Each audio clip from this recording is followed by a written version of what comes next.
नमस्ते योगीज, कैसे हैं आप सभी। तो आज हम साथ में अभ्यास करेंगे भ्रामरी प्राणायाम का, जिसको अंग्रेजी में कहा जाता है द बी ब्रेथ। आपको आसानी से समझ में आए इसलिए वीडियो को मैंने 2 भाग में बांट दिया है।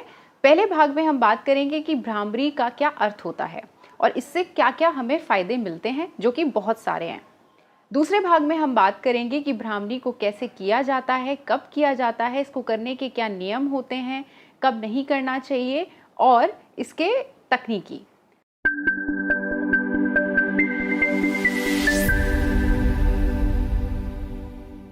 भ्रामरी का अर्थ होता है मधुमक्खी, यानी कि इंडियन हनी बी। जब मधुमक्खी हवा में उड़ती है तो उसके पंख फड़फड़ाने से कंपन होता है, वाइब्रेशन होता है। इन वाइब्रेशंस की वजह से एक गूंज निकलती है, एक हमिंग साउंड निकलती है। उसी आवाज के, उसी गूंज के से प्रेरित ये प्राणायाम है और इसी गूंज और इसी वाइब्रेशन से हमें वो फायदे मिलते हैं जिसकी वजह से ये प्राणायाम हम सब करते हैं, जिसके बारे में आगे हम अच्छे से अभ्यास के वक्त सीखेंगे। तो चलिए अब बात करते हैं भ्रामरी प्राणायाम से होने वाले फायदों के बारे में। ये करता है हमारे अजना चक्र को सक्रिय, जो हमारी आईब्रोज यानी कि भवों के बीच में मौजूद होता है। इसको थर्ड आई यानी कि तीसरी आंख भी कहा जाता है। इसके सक्रिय होने से और जब इस पे काम होता है तो एक ग्रंथि एक्टिवेट होती है जिसको कहा जाता है पीनियल ग्लैंड। पीनियल ग्लैंड से निकलता है एक हार्मोन मेलेटोनिन। मेलेटोनिन जब शरीर में अच्छे से निकलता है तो उससे हमारी नींद अच्छी होती है, अनियमित मासिक धर्म की जो परेशानी है वो ठीक होती है, ब्लड प्रेशर आपका नॉर्मल होता है और आपकी जो मेमोरी है वो बूस्ट होती है, शार्प होती है। इसी वजह से भ्रामरी प्राणायाम छात्रों के लिए बहुत ही ज़्यादा अच्छा है, तो उनको तो ज़रूर करना चाहिए। इसके साथ वर्टिगो की समस्या यानी कि चक्कर आना, उसकी भी समस्या कम होती है। टिनिटस यानी कि कानों में ध्वनि सुनाई देना, वाइब्रेशन आना, कानों में आवाज़ें आना, उसके लिए भी भ्रामरी प्राणायाम बहुत अच्छा है। साथ में ये हमारे आंखों की रोशनी यानी कि विजन को भी शार्प करता है। इसके साथ हमारे चेहरे की जो मांसपेशियां होती हैं उनको ढीला पड़ने से रोकता है, उनको टाइट करता है, चेहरे पे चमक लाता है। एक तरीके से ये एंटी एजिंग प्राणायाम भी है। साथ ही साथ हमारे नर्वस सिस्टम को रिलैक्स करता है, उसको ठंडा करता है, काम डाउन करता है, जिसकी वजह से स्ट्रेस धीरे धीरे कम होता है, एंग्जाइटी कम होती है और एक जो भावना होती है दुख में रहने की, एक सैडनेस की, उससे भी हमें धीरे धीरे ऊपर लेके आता है, यानी कि डिप्रेशन से हमें बाहर निकालता है। साथ में इम्यूनिटी बूस्ट करता है। इसके साथ जिन भी लोगों को क्रोध की समस्या है, किसी भी छोटी बात पे जल्दी से हाइपर एक्ट करना गुस्से की एक निशानी है, तो एंगर मैनेजमेंट के लिए भी ये प्राणायाम काफ़ी अच्छा है। साथ में जिन भी लोगों को घबराहट होती है, नर्वसनेस होती है, पब्लिक स्पीकिंग में, बाहर जाने में, लोगों से बात करने में, इंटरव्यूज़ के टाइम पर या एग्ज़ाम से पहले जो पेट में तितलियां उड़ती हैं, उसके लिए भ्रामरी प्राणायाम बहुत अच्छा है। इमीडिएट इफेक्ट के साथ ये आपको तुरंत रिलैक्स कर देता है। दोस्तों, योग में 8 स्टेजेस यानी कि चरण होते हैं: यम, नियम, आसन, प्राणायाम, प्रत्याहार, धारणा, ध्यान और समाधि। सबको पता है कि समाधि सबसे उच्च स्तर का लेवल है योग का। 5वां जो मैंने आपको बताया, प्रत्याहार, जिसका अर्थ होता है कि आप अपने आप को इस मटीरियलिस्टिक दुनिया यानी कि भौतिकवादिक दुनिया से आध्यात्मिक दुनिया से जोड़ते हैं, जिसको स्पिरिचुअल वर्ल्ड कहा जाता है।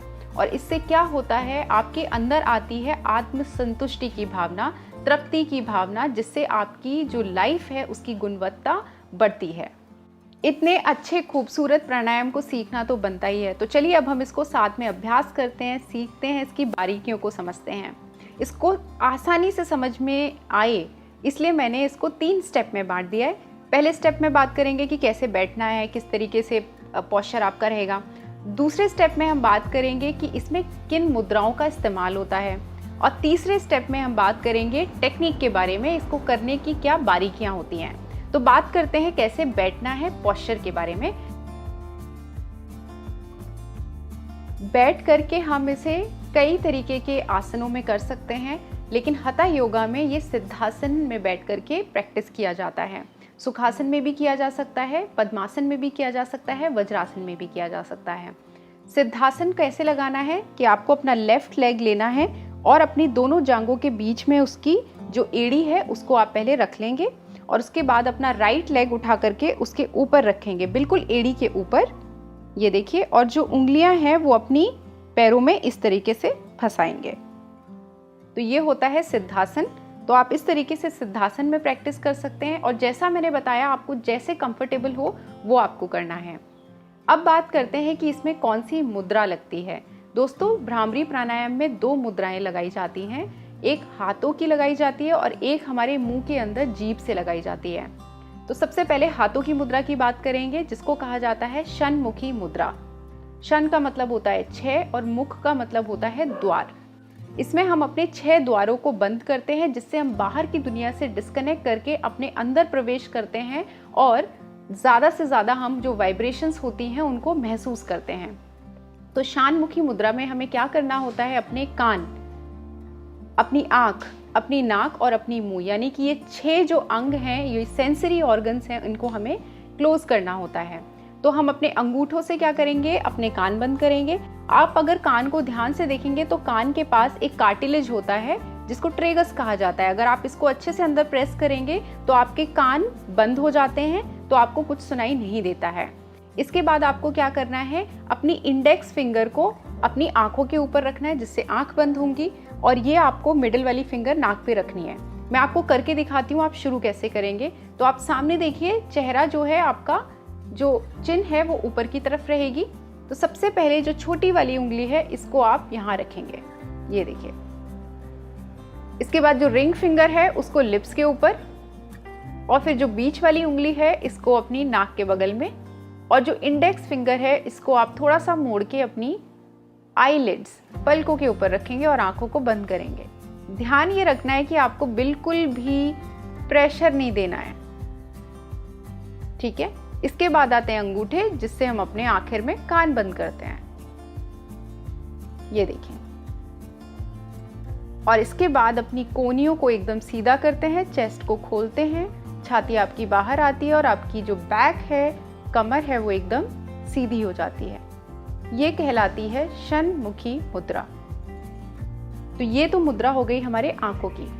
अब मैं बताती हूँ आपको, जो मैं मुंह में बता रही थी, इसको कहा जाता है खेचरी मुद्रा। ये काफ़ी एडवांस मुद्रा होती है और इसे कई स्टेजेस में सीखा जा सकता है। इसमें करना क्या होता है, जो आपकी टंग होती है, जीभ होती है, उसकी टिप, ये वाला हिस्सा, इसको आप पीछे पलट के लेके जाते हैं। तो आपका जो अगर मुंह है, आपको पता होगा कि उसके ऊपर एक तलवा होता है जिसको पैलेट कहा जाता है, तालू भी कहते हैं। तो पहले हार्ड होता है और लास्ट में फिर वो सॉफ्ट हो जाता है। तो आप अपनी जीभ को पूरा रोल करते हैं और जो सॉफ्ट पैलेट होता है, जो मुलायम वाला भाग होता है, उसको आप अपनी टंग से प्रेस करते हैं। और आप प्रैक्टिस जब इसको ज़्यादा से ज़्यादा करते जाते हैं तो एक पॉइंट ऐसा आता है कि आप अपने पीछे गले में जो ओपनिंग है उसको क्लोज कर सकते हैं, जिससे आपका प्राण का फ्लो अलग तरीके का होता है, जैसे अभी हमारा नॉर्मल है। तो आज हम जब बिगिनर हैं तो कैसे शुरू करेंगे, सबसे पहले आप सीखें कि अपनी जीभ को ऊपर पैलेट यानी तालू पर चिपकाना, ठीक है। तो आप अपनी टंग को पहले बाहर निकालेंगे और इसको हल्का सा रोल करें और अपनी पैलेट पे रखें। फिर इसको पीछे और थोड़ा रोल करने की कोशिश करें। तो शुरू में हो सकता है कि आपको नीचे टंग में हल्का सा पेन हो, तो आपको एकदम बहुत ज़्यादा खींचना नहीं है। आप धीरे धीरे इसको प्रैक्टिस करेंगे तो आराम से आपको ये आने लगेगा। तो चलिए एक बार हम इसे साथ में प्रैक्टिस करते हैं कि पीछे इसको घुमाना है, टंग को, टिप को पीछे लेके जाना है और अपने ऊपर वाले हिस्से पर चिपकाना है। देखिए,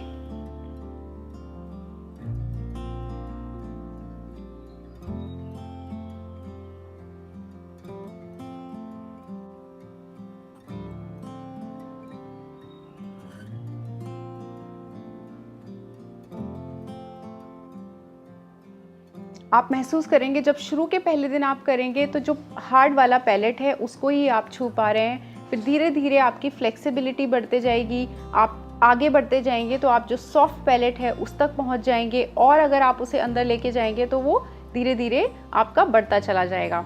खेचरी मुद्रा लगाना आसान नहीं होता है, मेरा भी पूरे तरीके से नहीं होता है, पर मैंने आपको ये बता दिया कि खेचरी मुद्रा क्या है और आप कैसे कैसे स्टेज में बढ़ सकते हैं। सॉफ्ट पैलेट के एंड तक मेरी टंग चले जाती है, लेकिन उससे आगे नहीं जाती है। तो ये हो गई 2 मुद्रा जो मैंने आपको बताई। भ्रामरी में लगाने के लिए। और अब हम बात करते हैं तीसरे स्टेप की, जिसमें मैं आपको बताऊंगी कि इसमें तकनीक क्या होती है और जो हम फ़ायदे की बात कर रहे थे, जो वाइब्रेशन कंपन की बात कर रहे थे, जिसकी वजह से भ्रामरी का नाम भ्रामरी है, वो कैसे जनरेट किए जाते हैं, किस तरीके से इफ़ेक्टिवली जनरेट किए जाते हैं। तो इसमें हम लोग अपना मुंह बंद रखते हैं और जो भी सांस बाहर निकलती है वो हमारी नाक से ही निकलती है और अंदर भी नाक से ही जाती है। तो जो सांस अंदर जाती है वो कैसे जाएगी? जब आप सांस अंदर लेंगे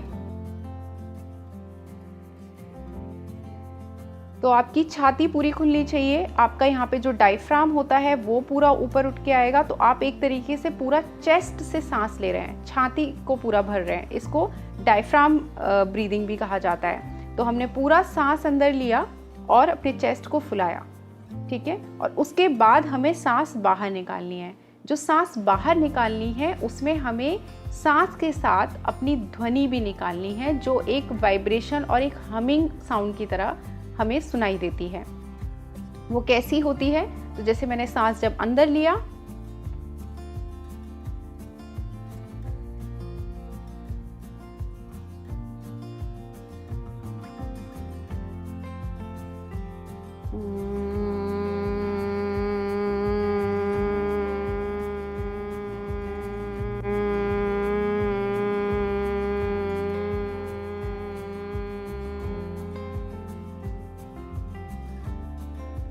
आप क्या करेंगे? सबसे पहले बिना किसी मुद्रा के सिंपल सांस अंदर लें और सिर्फ ज़ोर ज़ोर से अच्छे से हमिंग साउंड निकालें। इससे आपका जो थ्रोट है वो थोड़ा क्लीन होगा और जो मैं हमिंग साउंड की बात कर रही हूँ वो आपको धीरे धीरे समझ में आने लगेगा।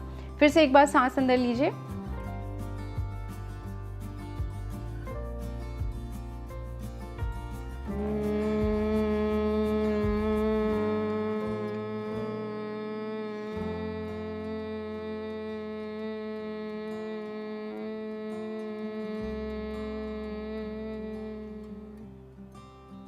ये आसानी से समझ में आए तो क्या करना है? आप एक बार जैसे माँ बोलते हैं तो मैंने मुंह खोला माँ, अब हम अपने लिप्स को बंद करेंगे,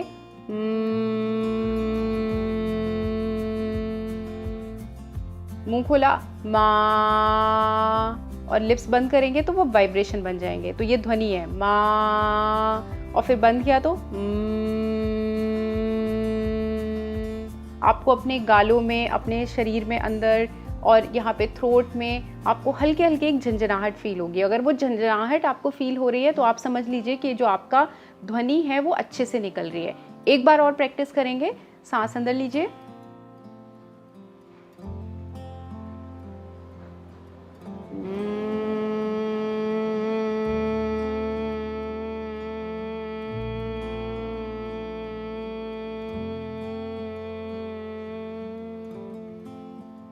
तो देखिए क्या हो रहा है, हमने शानमुखी मुद्रा से अपने जो सेंसरी ऑर्गन्स हैं, जो हम बाहर की दुनिया की अनुभूति करते हैं, उनको क्लोज करा। फिर हमने अंदर से हमिंग साउंड निकाली, वाइब्रेशन, कंपन जनरेट किए, और उस आवाज़ से भी हम लोग बाहर की जो चीज़ें हो रही हैं, जो डिस्ट्रैक्शन है, वो उससे हम लोग डिस्ट्रैक्ट नहीं हो रहे हैं। इसके साथ खेचरी मुद्रा लगाने से भी हमारा जो प्राण का फ्लो है वो चेंज होता है, जो इस प्राणायाम के लिए बहुत ज़रूरी है। जब ये तीनों चीज़ें मिलके साथ में करते हैं तो ये प्राणायाम जितना आसान दिखता है उतना आसान ना रह के थोड़ा जटिल हो जाता है। और ये प्राणायाम में काफ़ी ऊपर के लेवल का प्राणायाम है, क्योंकि जो मैंने आपको बताया ये प्रत्याहार की ओर हमें लेके जाता है। अब हम इसको सारी मुद्रा, सारे आसन के साथ करेंगे। तो सिद्धासन में अगर आप नहीं बैठ सकते हैं तो सिंपल सुखासन में आप बैठ जाएं। पैर आगे फैला करके भी बैठ सकते हैं, बस अपने कंधों को सीधे रखिए। फिर अब हम लगाते हैं षण्मुखी मुद्रा।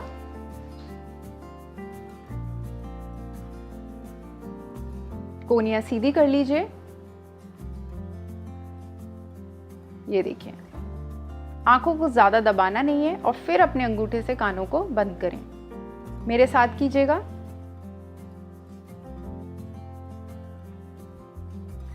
सांस अंदर,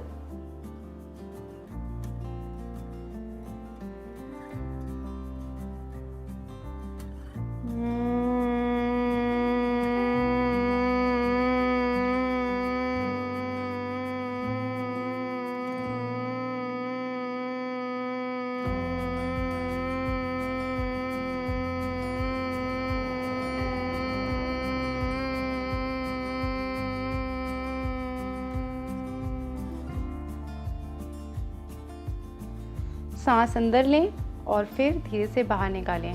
भ्रामरी को एक राउंड करने के बाद ही तुरंत आपको बहुत रिलैक्स महसूस होगा।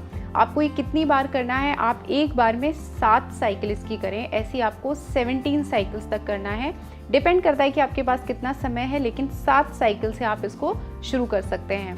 आप इसको सुबह के समय करना चाहते हैं अगर, तो ध्यान ये रखना है बस, चाहे शाम को करें चाहे सुबह, आपका पेट खाली ही रहना चाहिए। आपने कुछ पी लिया है, चाय कॉफ़ी ले लिया है, तो उसके आधे घंटे बाद कर लीजिए। आपने अच्छे से खाना खा लिया है, लंच कर लिया है, तो उसके 3 से 4 घंटे बाद कर लीजिए। योग को आप तभी प्रैक्टिस कर सकते हैं जब आपके शरीर में डाइजेशन का काम ना चल रहा हो, क्योंकि जब डाइजेशन होता है तो हीट जनरेट होती है, मेटाबॉलिज्म चल रहा होता है। उस वक्त हम जब प्राणायाम करते हैं या किसी भी तरीके का योगासन करते हैं तो हमारे शरीर में डिस्कम्फर्ट आता है और आपको उल्टी हो सकती है, आपको चक्कर आ सकते हैं और आपको कोई चोट भी लग सकती है। तो पेट खाली होना बहुत ज़रूरी है, इसीलिए हम लोग इसे एम्प्टी स्टमक ही प्रैक्टिस करते हैं। इसको सोने से पहले भी आप कर सकते हैं, क्योंकि इस प्राणायाम को करने से आपको नींद भी अच्छी आती है। तो आप 7 साइकिल इसकी करें, किसी भी समय करें, खाली पेट करें। तो ये इसके 3 स्टेप हैं, कैसे बैठना है, कौन सी मुद्राएं लगानी है। खेचरी को आप प्रैक्टिस करते रहिए, शानमुखी एकदम आसान है। और फिर इसके बाद जो हमिंग साउंड हम निकालते हैं उस पर आपको ध्यान देना है। तो चलिए अब हम लोग साथ में 2 बार और प्रैक्टिस करेंगे। चलिए सीधे बैठ जाइए, अपनी मुद्रा लगाइए, कान बंद, सांस अंदर भरिए अच्छे से, चेस्ट से सांस भरिएगा।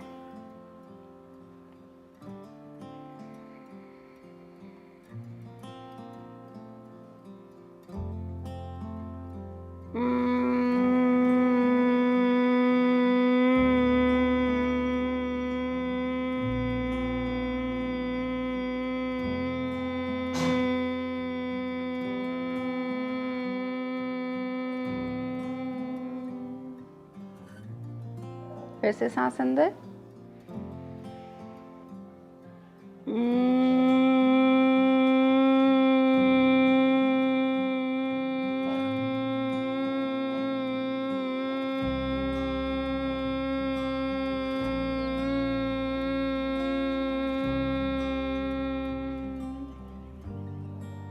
धीरे से हाथों को नीचे ले आएं, आंखें बंद रखें। जब 7 आपकी साइकिल हो जाए या 17 हो जाए या जितनी भी देर आपने किया है, आंखों को बंद रखें। फिर अच्छे से हथेलियों को आपको रगड़ना है जब तक अच्छे से इनमें गर्मी ना आ जाए। फिर अपनी आंखों पे रखिए,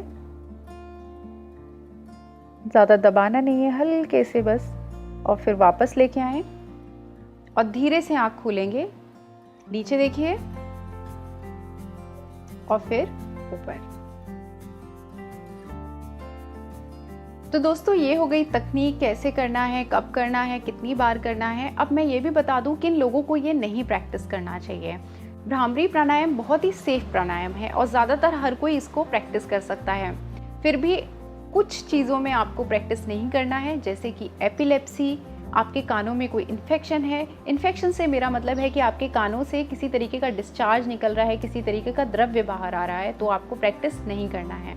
इसके साथ जो भी प्रेग्नेंट महिलाएं हैं वो भी भ्रामरी ना करें। आशा करती हूँ दोस्तों कि आज आपको मेरा ये वीडियो, ये ट्यूटोरियल ऑन भ्रामरी प्राणायाम समझ आया हो, आप अच्छे से प्रैक्टिस कर पाएँ। फिर भी कोई सजेशन, कोई कमेंट अगर आपके दिमाग में है तो आप प्लीज़ मुझे कमेंट करके लिखिए। फिर किसी विषय पर मैं आपसे फिर मिलने आऊँगी, तब तक के लिए नमस्ते।